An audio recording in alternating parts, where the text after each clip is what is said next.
Hi, this is Keith Trim with KeithTrim.com. I'm here with Monte Dominy, and he is a taxidermist in Hebron, Nebraska, and he's going to show us the ins and outs of taxidermy. Before we do that, give me a little background. How long have you been in the taxidermy business? For just right at 25 years now. And what kind of animals do you normally do? I do large game, small mammals, birds, fish. Basically anything you can get around here, you done? Yeah, I'll tan some snake hides, but I'm not really crazy about working with snakes. Okay, I've talked to him a little bit, and this is actually pretty fascinating stuff, so we need to get into the ins and outs of how this works. If you see right here, he has his hand on a, what is this thing again? This is called a mannequin, the form mannequin. Form mannequin. What kind of animal is that though? This is African Cape Eland. Okay, so if you ever wondered how these things work, we're going to get a short little demo here on somebody brings in an animal to you and says, I want this thing mounted. What's the process? Right, and we're using the eland for example because it's the only form I have right now. But for example, like a white-tailed deer or antelope, elk, or anything in that one. When the this is real life here. and there's a cut made right up the back of the animal, and you wide off right here where you come up around this, both edges of the bases of the antlers or the horns for whichever type critter it is you're working on. Then you have to carefully work around the base, loosening the skin all the way. And then you keep peeling the hide all the way off, all the way around both sides, all the way down the neck, and all the way down the head.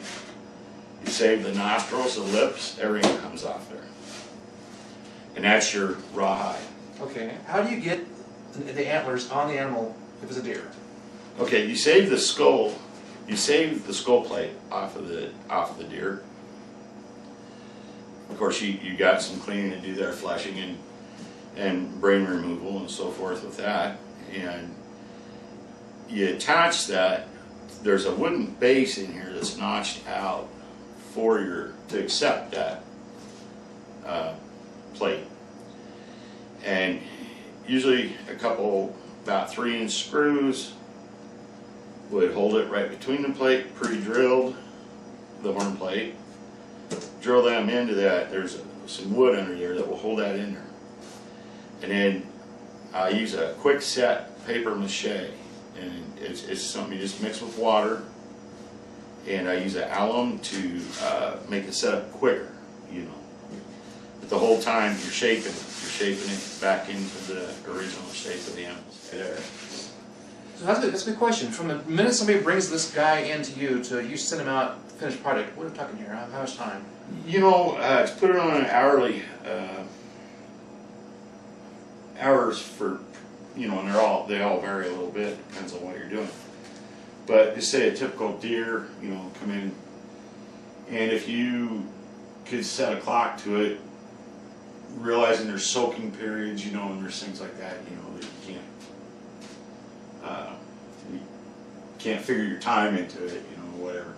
Probably right around 12 hours of labor. That's not as much as I thought it would be. Well, I might be a little short on it. So do you tell somebody, I'll have it to you in 2 weeks, I'll have it to you in a week? No. Really? I tell every customer that comes in 6 months to a year. Really? Yes. But I try real hard. Very rarely do I have things here over. You said earlier that birds are a little tricky to do or different to do. They can be. Birds are, you can buy pre-formed bird bodies. I tie my own.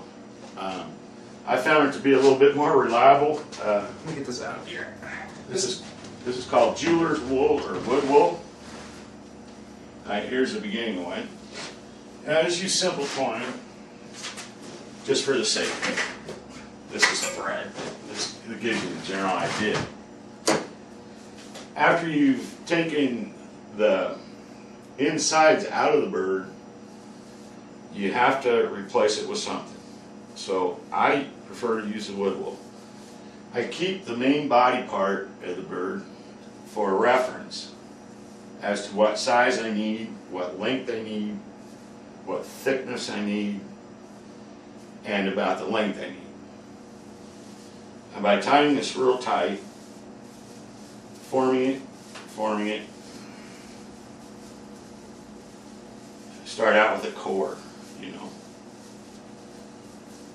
And then I'll wrap that with the thread or the twine.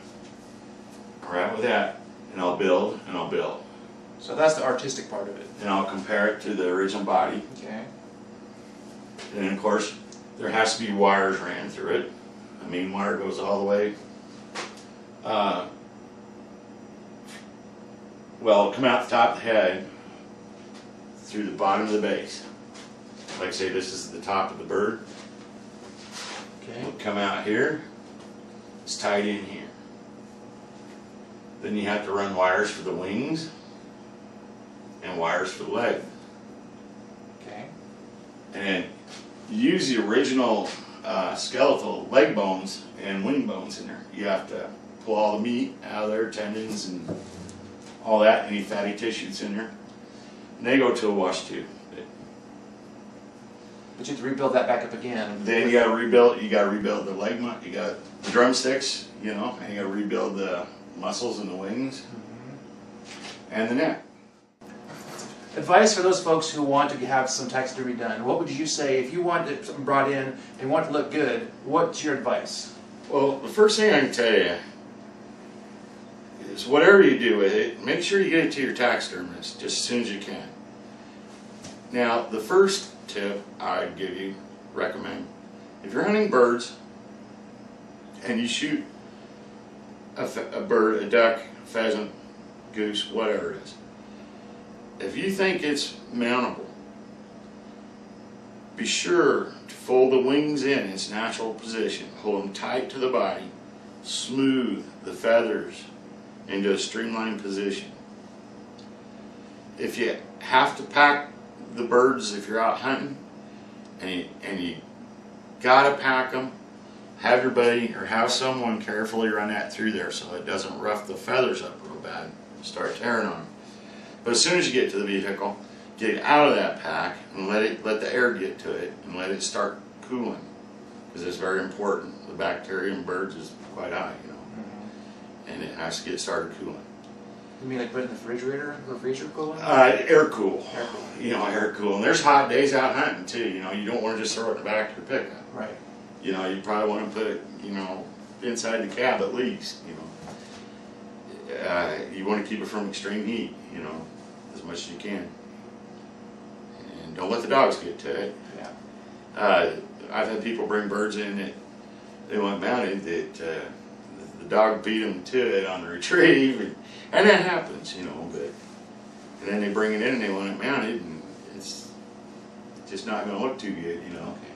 My last question: you're available for hire, right? You bet. If somebody wanted to contact you, how would they do that?